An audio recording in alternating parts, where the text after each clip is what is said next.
We've spoken the last couple of times about the idea that earning something, earned pleasure is greater than received pleasure.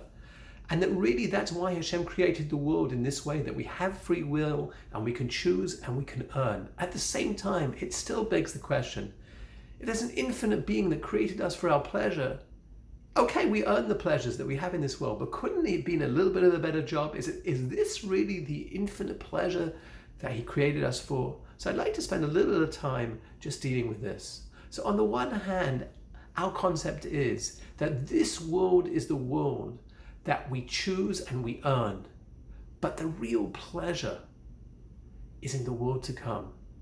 Now, even though when you help an old lady across the road, you feel good about it, and it's much more pleasurable because you did it and you created it.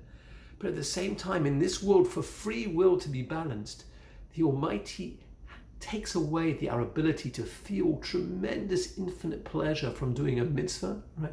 So that we have this free will mechanism in order to earn. If every time that we did a mitzvah, we did God's will, we'll feel that infinite pleasure, we would never do anything wrong.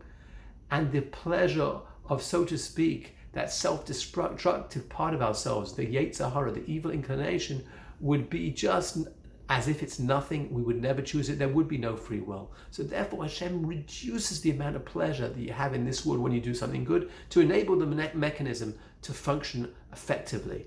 But then when a person dies, and the body and the soul separate, and the soul is able to take pleasure without the crass physicality hampering its ability to feel the pleasure, then you'll feel that infinite pleasure of all the mitzvahs that you've done, all the good deeds, everything you created with your free will. Wow, that'll be infinite pleasure.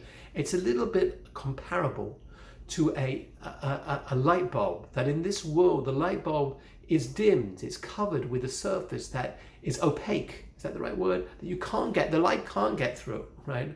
Yes, and therefore the light doesn't shine so greatly. But in the world to come, it'll be translucent. It'll be just like a clear glass bulb covering that light, which allows the light to emit itself fully. And therefore, that's why it says more beautiful is one moment of the Koras Ruach, the spiritual bliss of the world to come, than all of this world. If you put all the pleasures of every single person from the beginning of time to the end of time into one moment, it pales by comparison to the pleasure that we will feel from the earned pleasure that we get for one moment in the world to come.